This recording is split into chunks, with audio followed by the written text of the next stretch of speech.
in the Quran on how our mind actually works, how to keep it healthy, and how to make sure that we live the Islamic lifestyle, which ensures a healthy mind and disease-free mind, which is in opposition to the consumptive materialistic culture, which the 21st century is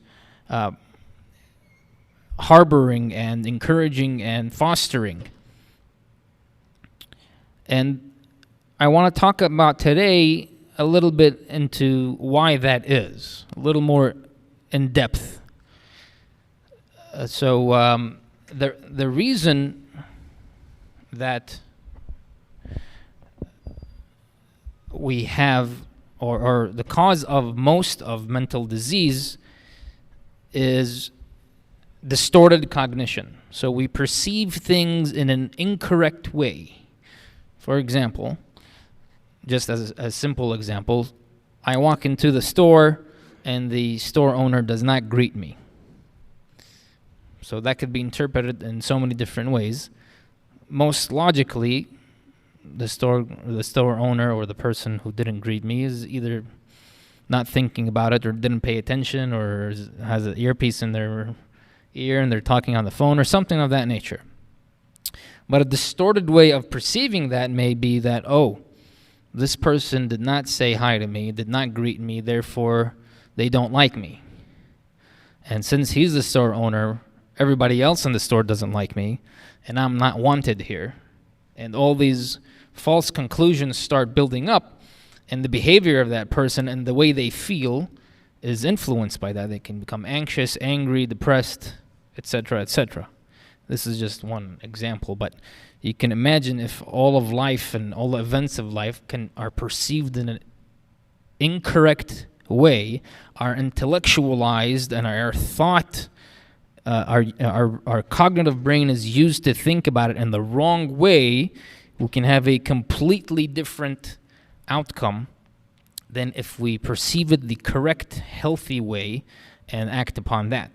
And so the Quran has, in the verses that I've read in the Salah, in the story of Qārūn, explained to us the healthy way of utilizing this tool, this most complex tool on the planet, our cognitive brain. Now, before I go into the verses, I also want to say, tie into the last talk that I gave about how إن الإنسان خلق هلوعا in Surah Al-Ma'arij, how mankind created labile and their mood fluctuates.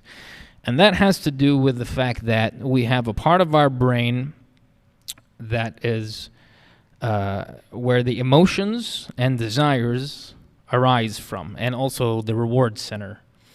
And so that part of the brain is found in actually most creatures. Most living creatures have in common one form or another of this part of our brain. So we have a part of our brain that's similar to many animals, and we have a part of our brain that is unique, that no other creation has. And these two parts of our brain are physically connected through millions of neurons, millions of nerve cells, and they interact with each other very, very closely, and they affect how we behave. So the frontal part of our brain, which is unique to us, our cognitive, intellectual ability is found there. In a healthy mind, that's supposed to control our emotional desiring brain. Otherwise, if every time you wanted something, you got it, it's mayhem. If you wanted this person's stuff, you just go and take it.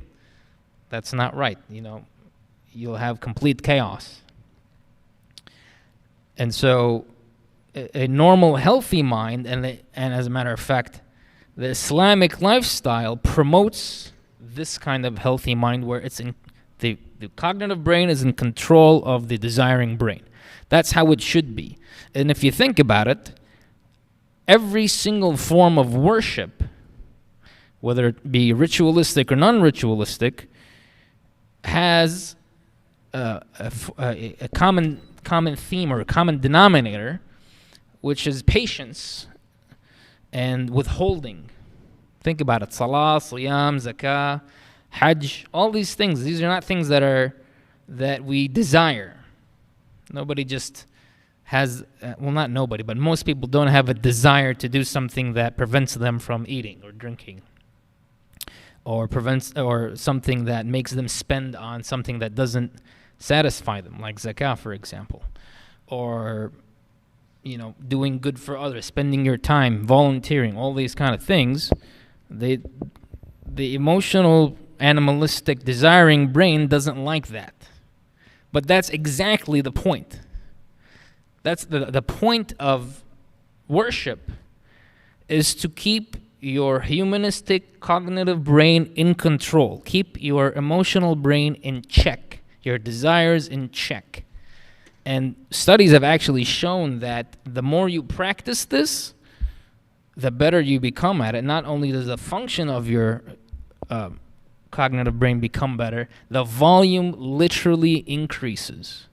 And vice versa, the emotional brain literally shrinks.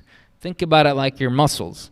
You work up your biceps only, this muscle will get strong. You don't work up the triceps, you don't work that out, it's going to get weak. It's the same thing.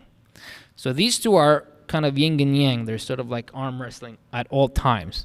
And this relationship is a struggle. We're constantly thinking about this.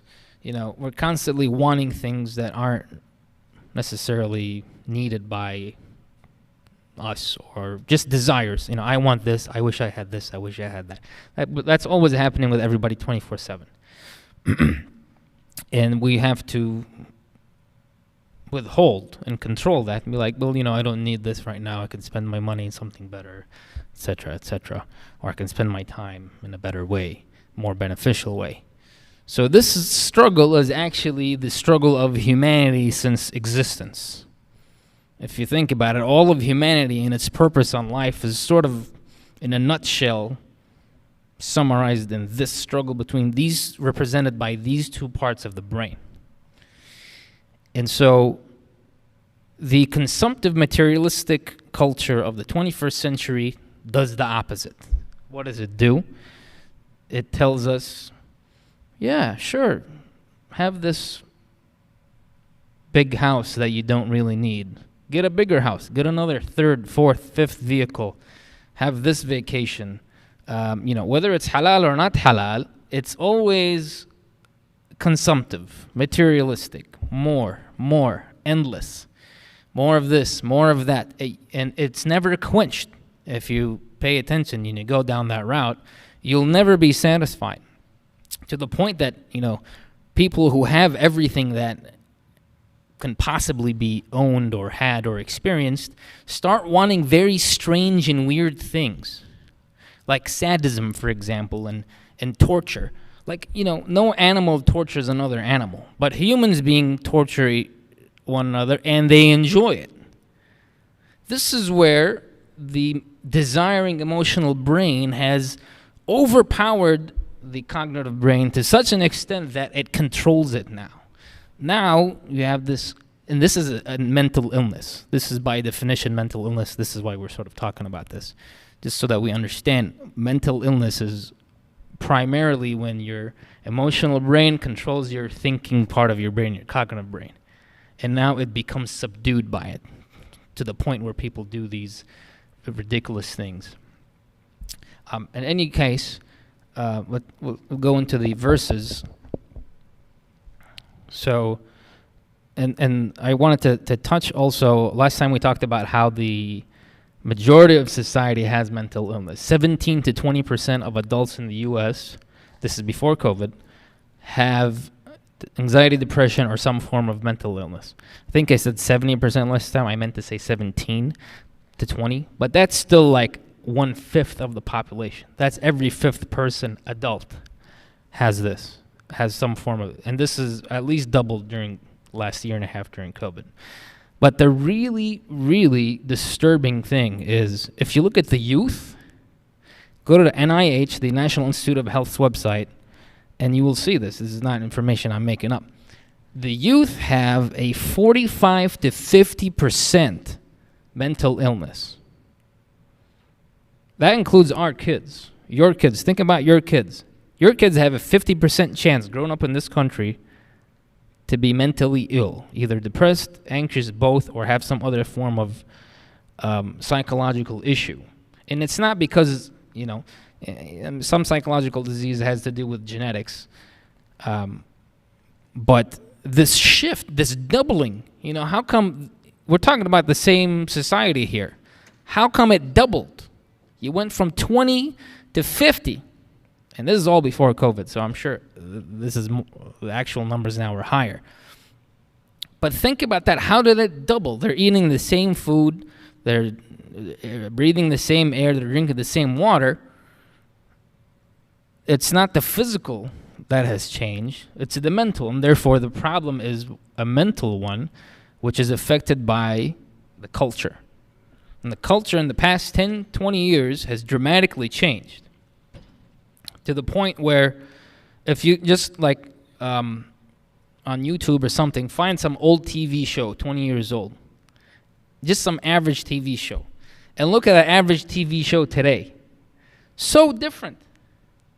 And you can see, you can sense, you can feel, and it's right, it's blatantly in your face. If you open any TV show now, it's about who has the bigger yacht, who has the bigger house, who has the bigger this, who has the more materialistic, who consumes things more, who can show off and be arrogant more.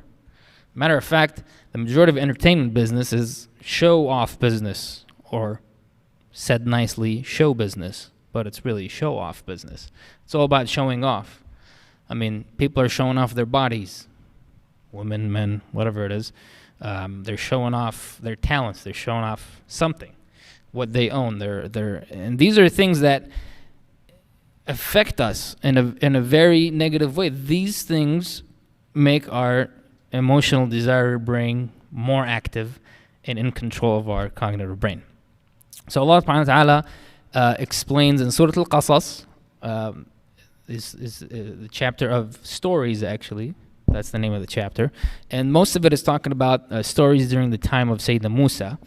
And the verses I picked that have a lot of insight into what we're talking about are about the story of Qārūn. Now, Qārūn was, Inna Qārūna kana min qawmi Musa. He was from the clan of Sayyidina Musa. Some scholars believe that he was his cousin or related to him somehow. And he had this envy and jealousy towards Sayyidina Musa and Harun. He was one of the richest people of all times.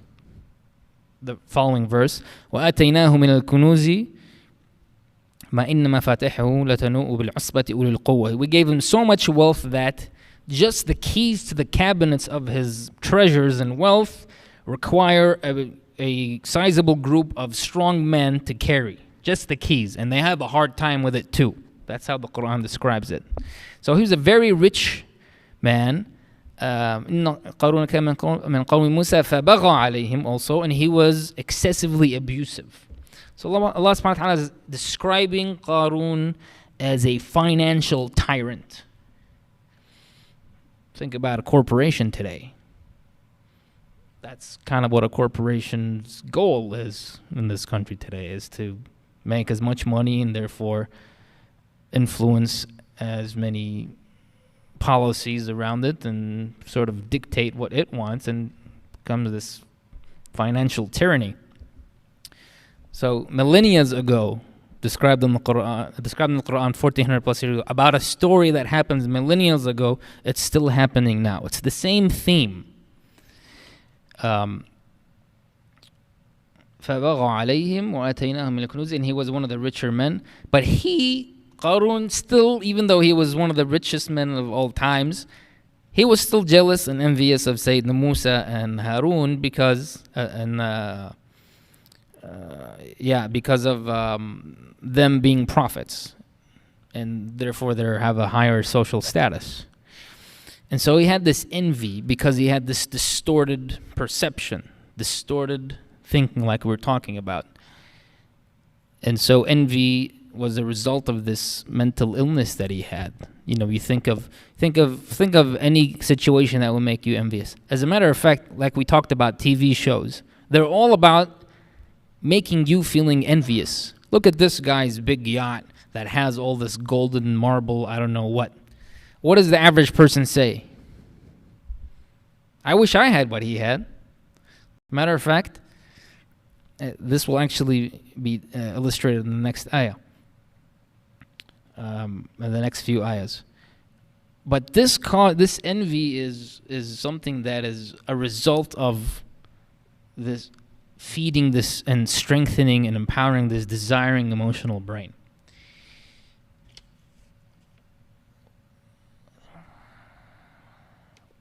إذ قال له قومه لا تفرح إن الله لا يحب الفرحين. His people told him, don't be overjoyously showing off.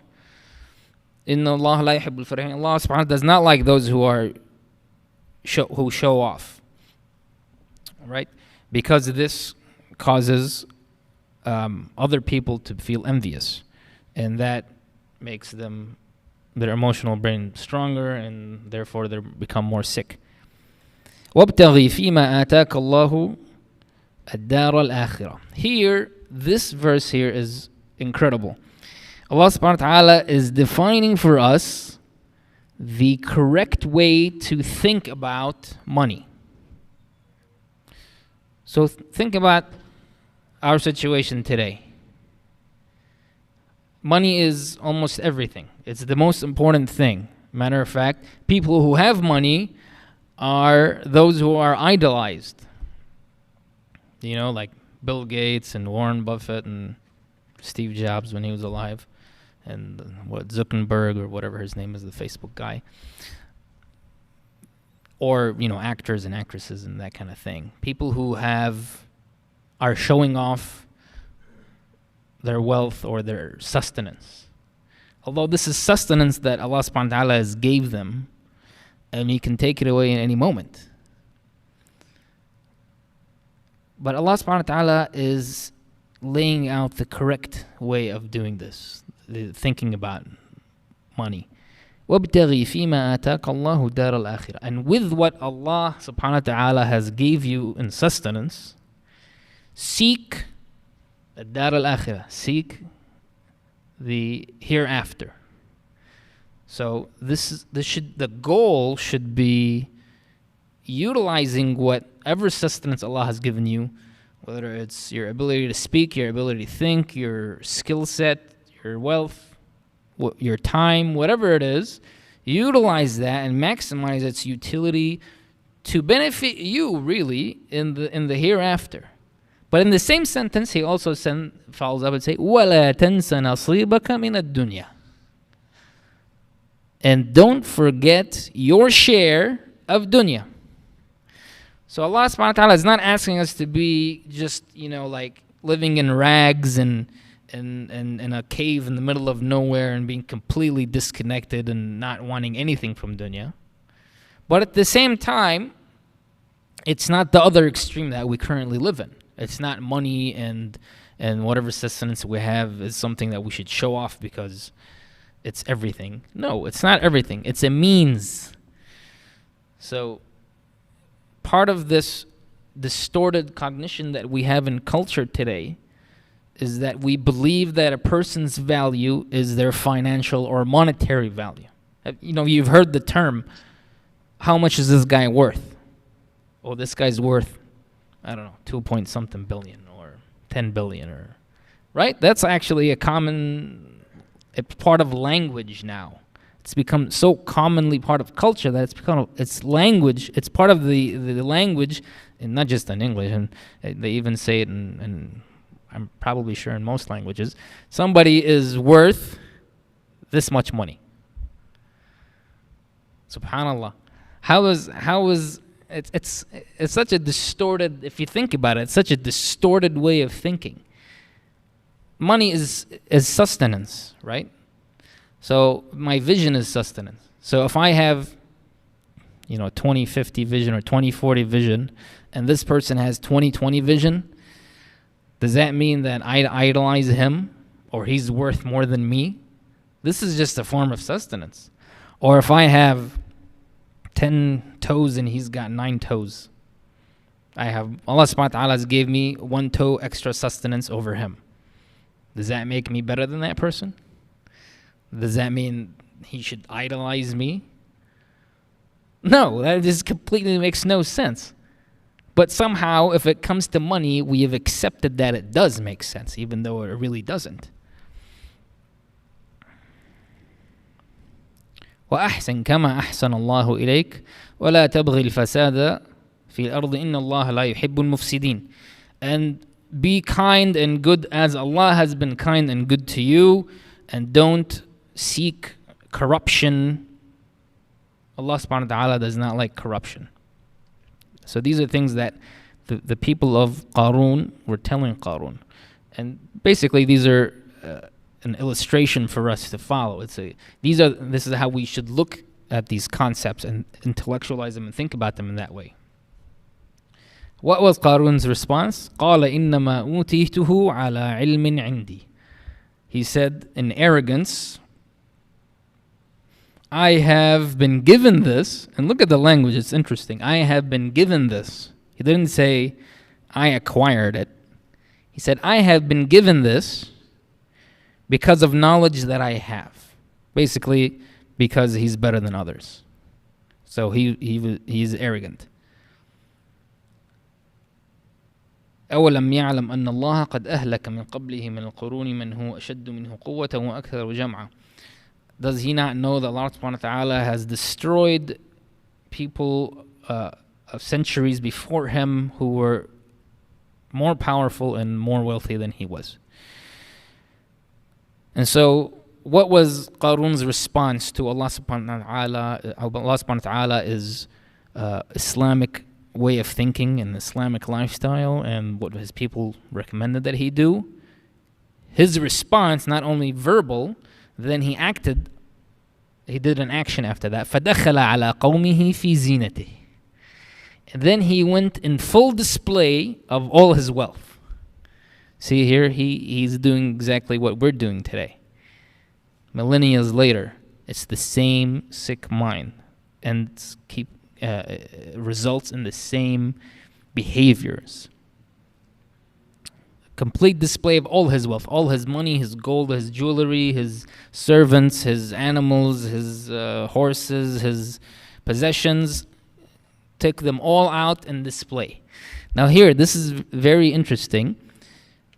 In the same verse, right immediately after that, قال الذين يريدون الحياة الدنيا يا ليت لنا مثل ما أوتي قارون إنه لذو حظ عظيم. People who saw this were marveled, just like you would when you watch TV and you see these amazing, Pimp My Ride or whatever, or yachts and all these mansions. You're amazed. It's the same thing. It's just now it's a 21st century flavor, TV and in the comfort of your home, which is a lot worse than back then. You had to go out there in public to see it. But it's the same thing. It's display, show off of something Allah subhanahu wa ta'ala has given you as sustenance. And what did people feel like? يَا لَيْتَ لَنَا مِثْلَ مَا أُوتِيَ قَارُونَ. We wish we had what Qārūn had. So now Qārūn he amplified the envy which came from the illness that he had and amplified that and spread it to other people. So now he has become an element of spreading mental disease. He's making other people envious. And if you think about it, it's even part of language and culture now for people to show off and be like, yeah, don't hate, man. Don't hate the player, hate the game. Right? It's like hate, it's become part of the expectation that my goal is to show off so that people can be hating on me. Think about that for a moment. That's a very distorted way of life. Like, why would your goal be just for others to hate you. Like, how is that even in any way, shape, or form helpful for anybody? It's not. It's destructive, actually. It causes the person who's displaying and showing off to become more mentally ill as they exercise their emotional desiring brain more and more and more. And then they're making other people sick and ill and envious.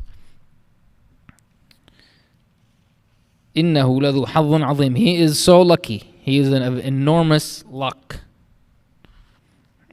وَقَالَ الَّذِينَ أُوتُوا الْعِلْمَ. So those who have knowledge have responded to this. And this is also an important message to us, is we should do something about this situation. We should speak up and we should act. This is a reference in the Quran that when you see this kind of situation, you need to do something about it. So what was done about it? وَقَالَ الَّذِينَ أُوتُوا الْعِلْمَ. Those who were given knowledge, وَيْلَكُمْ. They said, وَيْلَكُمْ ثَوَابُ اللَّهِ خَيْرٌ لِمَنْ آمَنَ وَعَمِلَ صَالِحًا وَلَا يُلَقَّاهَا إِلَّا الصَّابِرُونَ. They said, oh, way to you, watch out. The reward of Allah subhanahu wa ta'ala is much better than all this. But it's only for those who have faith, iman, وَعَمِلَ صَالِحًا, and they've acted upon that and acted well and have done good. And he also finished, وَلَا يُلَقَّاهَا إِلَّا الصَّابِرُونَ. And only those who have patience will receive it. So patience is a word that is a virtue in the Quran that has been mentioned over 100 times. Like, I think 104 times. And in 600 pages, that's about, on average, every 6 pages. The Quran is about 600 and some pages. The virtue, patience, to be patient, or a derivative of it, is mentioned almost on average every 6 pages. Allah doesn't just put things randomly. There's a reason behind that. And if you think about it, if you're reading the Quran, which is the manual for our brain and our intellect and for our life to be healthy, he's telling you, giving you a message every 6 pages: be patient, be patient, be patient. And like we said earlier, the common denominator of all forms of worship have at least some amount of patience requirement. And this patience is actually the cure for the illness. You see, the prescription of those who have knowledge to the situation that they were in, this envy and jealousy and the Qārūn Phenomenon, really, was the treatment is to be patient. But not just patient as in accept it and just be like, okay, well, we can't do anything about it, let's be patient. No, that's not the kind of patience. The kind of patience where you were patient with the struggle against your own desiring brain. So that means even for things that are halal, don't give yourself all the halal things you can get all the time, because then it's still halal to do it. You are allowed to do it, but you're doing yourself a disservice because you're fueling your desiring brain at the expense of your cognitive brain, and that makes it harder for you to be at peace. And then you're more likely than not to be one of those who fall into this envy and feeling miserable, really.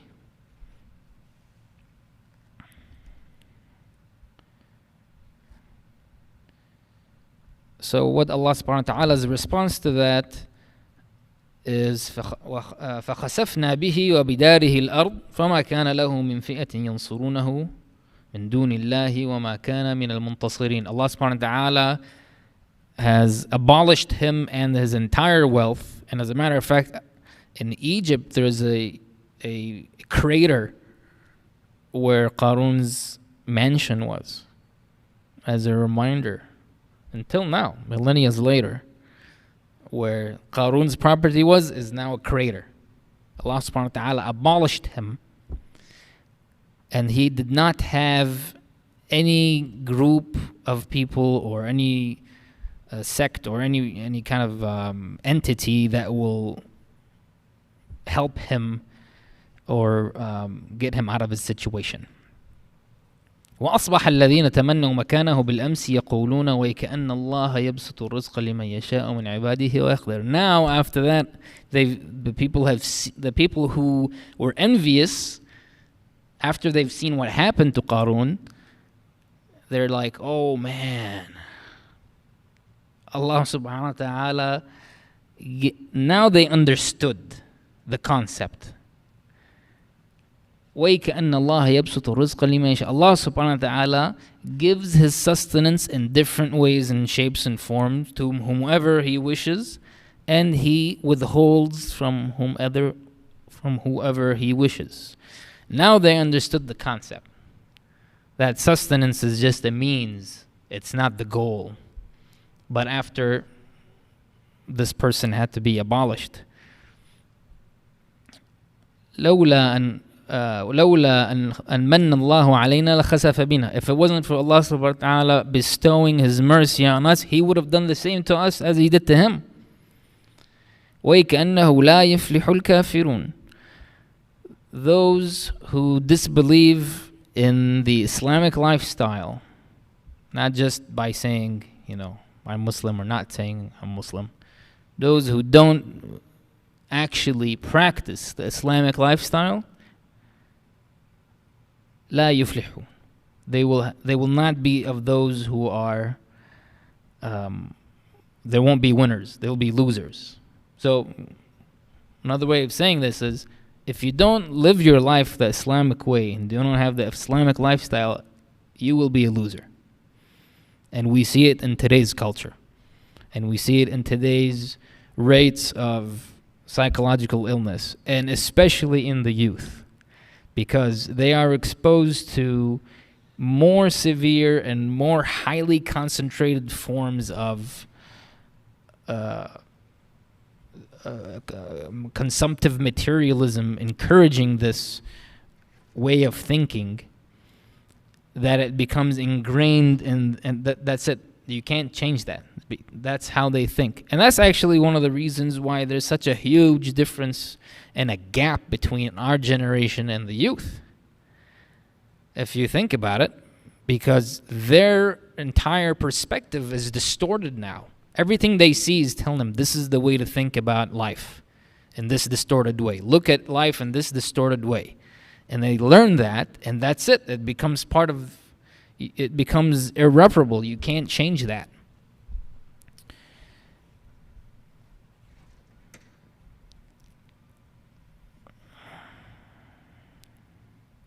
تلك الدار الآخرة, this is the last verse, تلك الدار الآخرة نجعلها للذين لا يريدون علوا في الأرض ولا فسادا والعاقبة للمتقين.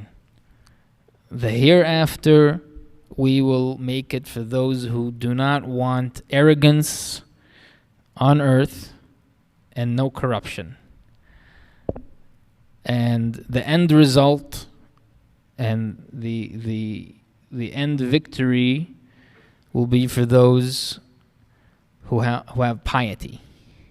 So again, reinforcing the concept.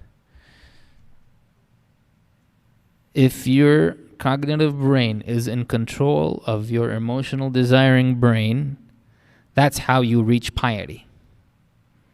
Right? And then, and only then, will you be victorious? Will you be happy? Will you reach peace? And if you look at our role model, instead of the people who just happen to be rich, our true role model, Rasul Muhammad sallallahu alaihi wasallam, what's one thing about him that really makes him a role model? Is he was the best at controlling his emotional brain. he, sallallahu alaihi wasallam, would never be angry for himself, for example. Imagine that. How could you never be angry for yourself? He would be angry for if somebody does something that's against Islam. But for himself, for his own person, for his own ego, he would never be angry. Imagine that kind of control. How much control he has to have that no matter if somebody spit, and it happens, when people would spit in his face, he will not even be angry. I mean, this is incredible. This is incredible, superhuman to reach that point. But that's our role model, is to get to that point. And it's not just doing certain things. I think if one thing to get out of this is it's not just doing certain things and not doing other things, and these things are allowed and these things are not allowed. It's not like a game of Monopoly or a game board where you're sort of, yeah, I'll hedge my bets here and that's not what Islam is all about. It's really about being in control of your desiring emotional brain, and that's how you literally become smarter, because you're in control of how you think and how you feel, and how you're in complete control. That's what the role model is. Allah subhanahu wa ta'ala, and He gives us this Islamic way of life to reach that. This is the course. You know, like if you want to become an engineer, you have to go through university and you got to do the studies and you got to do this, and there's a course that you have to take. This is the course to reach peace and piety and serenity and complete control. So I hope that I didn't go into too many confusing elements, but I think these verses have so much deep meaning into the way we look at life. And one last thing is, I wanted to say, the solution, okay, now we understand. The solution, the first part of the solution is we understand what's happening. So now, alhamdulillah, we talked about it. We sort of understand what it is.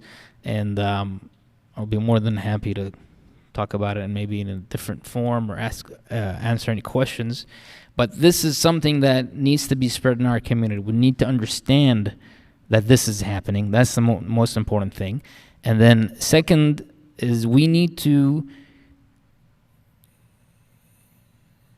live our entire life in the Islamic lifestyle. And that means as individuals, as families, and as communities. And so we need to beef up, and mashallah, this masjid is one of the most active. We always have activities and engaging our youth and also everybody else in activities to keep us thinking and living the Islamic way of life. But we can always improve on that. Another thing is very important is, I'm here and I'm giving you a talk every now and then. Sometimes you listen, sometimes you'll doze off. That's fine. But you should your goal should be that you be able to interpret this from the Quran. Because everybody looks at it differently. From my field, this is how I see things. This person might be an engineer and he thinks about things a little differently, and this is how he interprets stuff.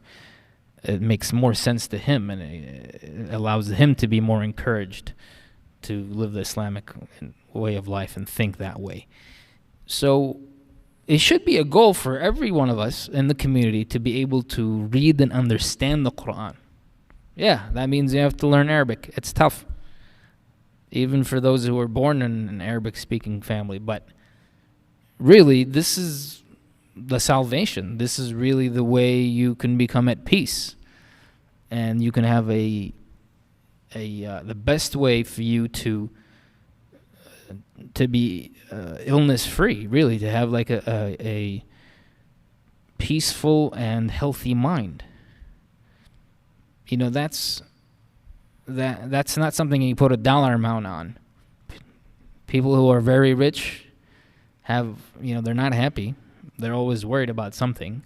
about how am I going to keep my money, how am I going to lose my money, all that. They don't have this peace and serenity. And so, and you will, if you talk to them, they will pay you all their money just to be able to reach the point of serenity and peace. And we can do it by just reading the Quran and understanding it. So I encourage us to do that. And then understanding how patience as part of our worship in every form helps reset the balance in our brain. وصلى الله على سيدنا محمد وعلى آله وصحبه أجمعين.